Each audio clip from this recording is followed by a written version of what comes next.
Why have HOA dues increased so much over the course of the last few years? Stay tuned.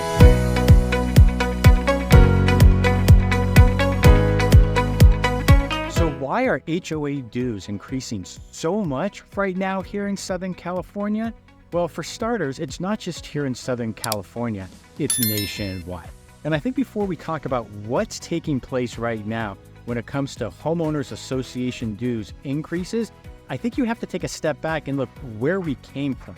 So when I first started 20 years ago in the real estate business, most homeowners associations, most of them ranged from about $150 to about $300. And if you saw an HOA that was over $400, you had to know that there was probably something wrong with that complex because nobody had a homeowners association's dues that were higher than $400.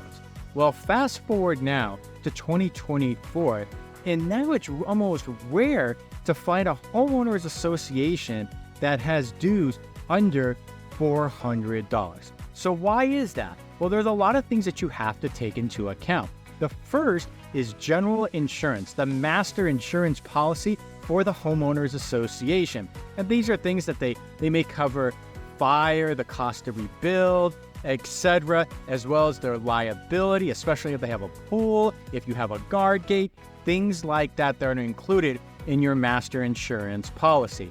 Well, typically, you would see increases of about 5 to 8% a year. Now, you're seeing increases over 20% a year, and you're seeing it across the board, not just here in Southern California, nationwide. And even if you don't own a townhouse or a condo, and you actually own a single-family home, you can probably attest to the increases that you've seen in your insurance policy. So that's number one, is the increase in the master insurance policy, and that actually has to be paid for, the increases by the actual homeowners in that homeowners association. That's number one. And then you have the increased cost in your earthquake insurance. So if the building actually includes earthquake insurance as part of its HOA's dues, well, now those earthquake insurance policies that come from the California Earthquake Authority, and don't get me started, the rates are almost laughable if you really think about it, but those have increased significantly also.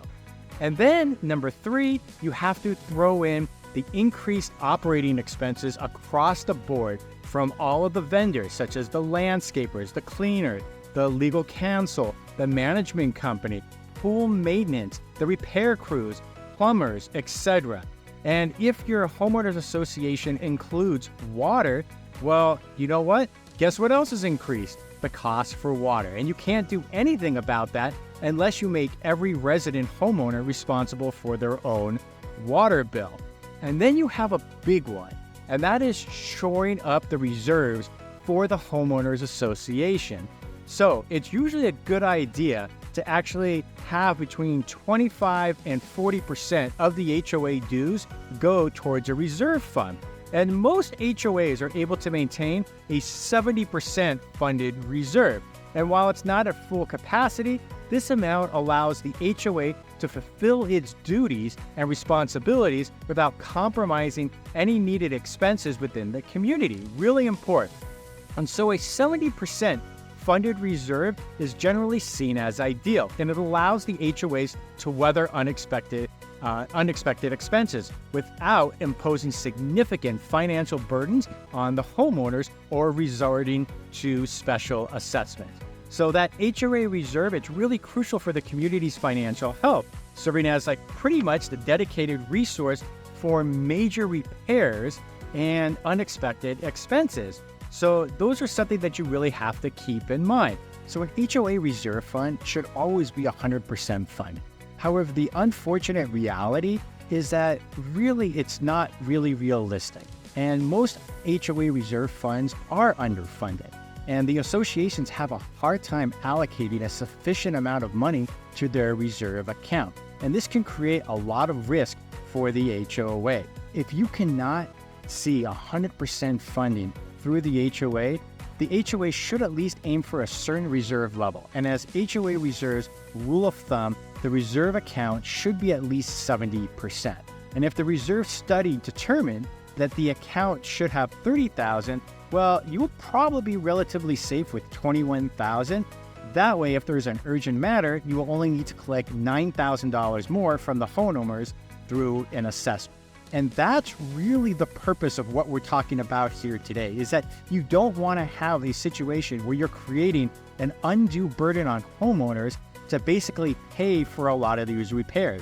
And we're seeing in a lot of complexes, not only in the San Fernando Valley, but across Los Angeles, that they didn't budget properly. And as a result, you will see assessments anywhere from $15,000 to $30,000 a unit, and sometimes more, sometimes less.